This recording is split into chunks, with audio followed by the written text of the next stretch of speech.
Allahu Akbar, Allahu Akbar.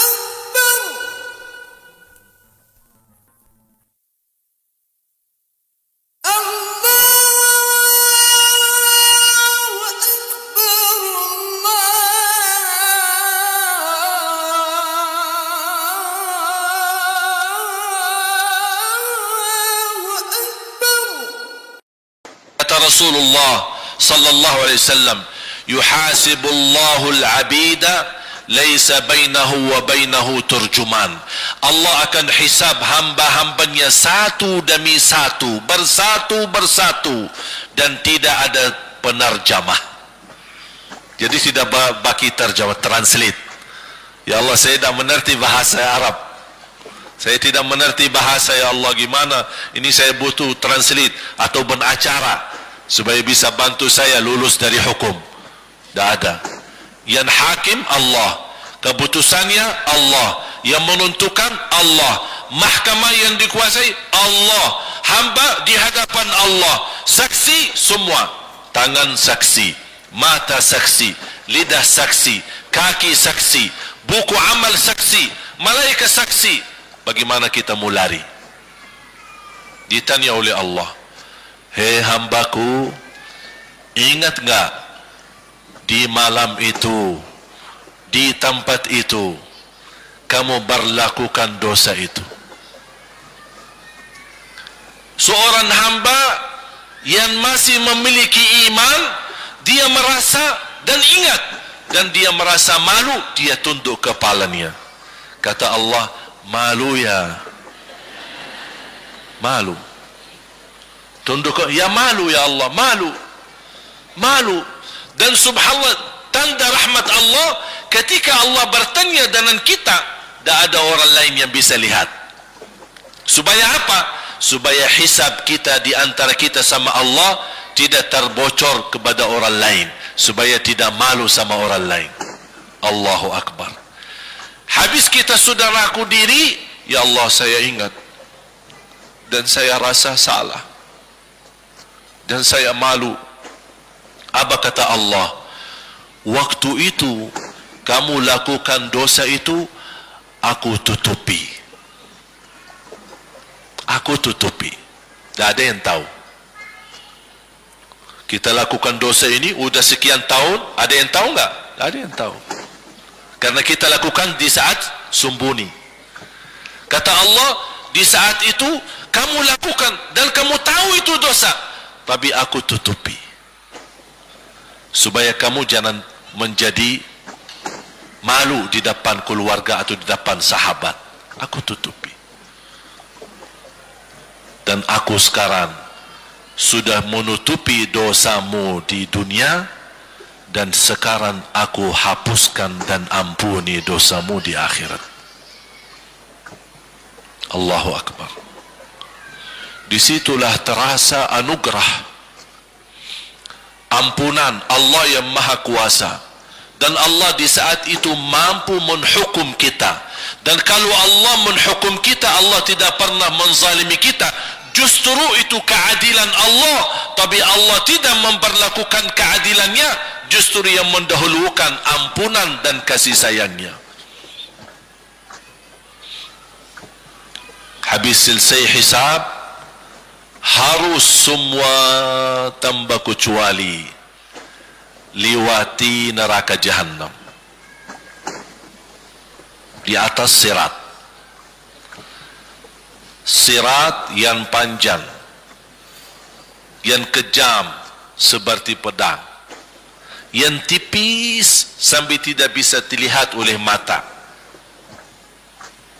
Katanya tipisnya seperti, subhanallah, imam bisa jalan di atas rambutnya. Kejam lagi, masuk di atas serat, terus jalan. Di saat itu ada doa yang ia melamatkan kita sampai menuju surga. Nabi Muhammad sallallahu alaihi wasallam, dia sudah duluan Kalau Sayyidina Abu Bakar perjalanan di atas sirat disebutkan 100 tahun.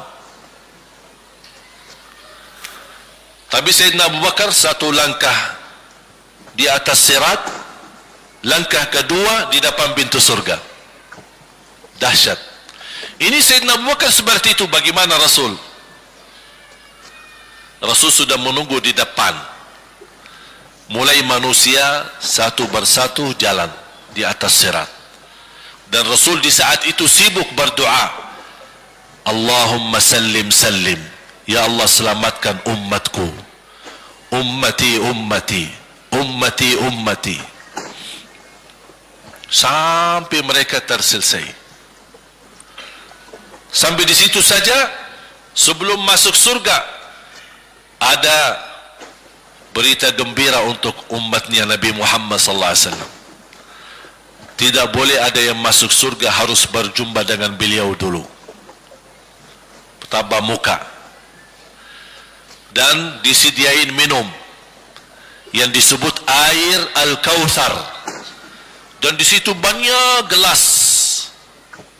Tinggal kita ambil gelas dan minum.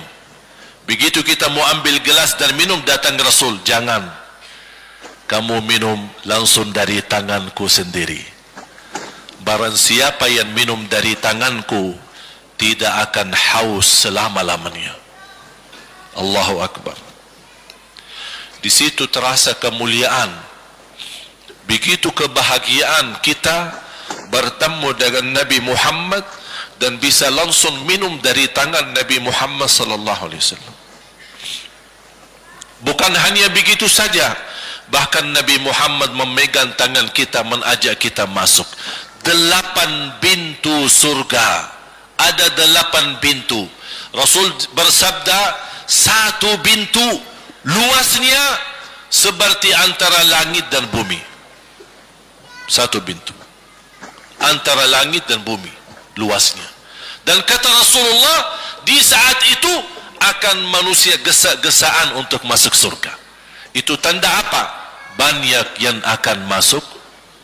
Mudah-mudahan kita terhitung dari yang banyak. Begitu ahli surga masuk, kira-kira Rasul berhenti? Ahli surga sudah masuk, sudah aman? Tidak. Rasul balik lagi, keluar dan menuju dari langkah sirat yang pertama. Melihat ada enggak ternyata ada di antara umatnya yang tersisa, yang dosanya terlalu banyak, gesa-gesaan di jalan, merangkak di jalan sampai jatuh di dalam neraka. Rasul mana mereka? Masuk ke neraka. Kata Allah Subhanahu wa taala melihat keadaan Nabi Muhammad SAW. Apa yang dibutuhkan lagi? Kata Rasul, ya Allah, saya tidak akan puas masuk surga sampai hamba-hambamu yang ada di neraka, umatku, diselamatkan. Allah Subhanahu wa taala mengizinkan Nabi Muhammad keluarkan dari neraka. Dia keluarkan. Sudah cukup ya Nabi Muhammad? Tidak cukup ya Allah, masih ada lagi. Diambil lagi, dikeluarkan, diambil lagi, dikeluarkan. Artinya dari umat Nabi Muhammad yang masih banyak dosanya, yang masih banyak kelewatannya sama Rasulullah, yang tidak pantas memberi kemuliaan kepada Rasulullah SAW, dapat pula syafaatnya Nabi Muhammad. Yang tidak pernah memberi tanda sayang dan cinta kepada Rasul, dapat rasa sayang dan cinta Nabi Muhammad SAW. Sambil kata malaikat Jibril, demi Allah saya melihat Nabi Muhammad mengambil manusia dari neraka Jahannam, diselamatkan dari siksa dan membawa mereka ke surga. Kata malaikat Jibril, sambil aku kira tidak ada lagi yang tersisa di neraka Jahannam, saking banyaknya yang dikeluarkan oleh Rasul. Itu syafaat Rasul sallallahu alaihi wasallam. Oleh karena itu jamaah sekalian, ini yang saya ceritakan. Saya mohon kalau anda lagi bersalawat, ingat itu semua. Nabi Muhammad bukan Nabi yang biasa. Nabi Muhammad adalah Nabi yang penolong kita nanti di hari kiamat. Seandainya kita masuk neraka Jahannam, masih ada harapan kita dapat syafaat Nabi Muhammad.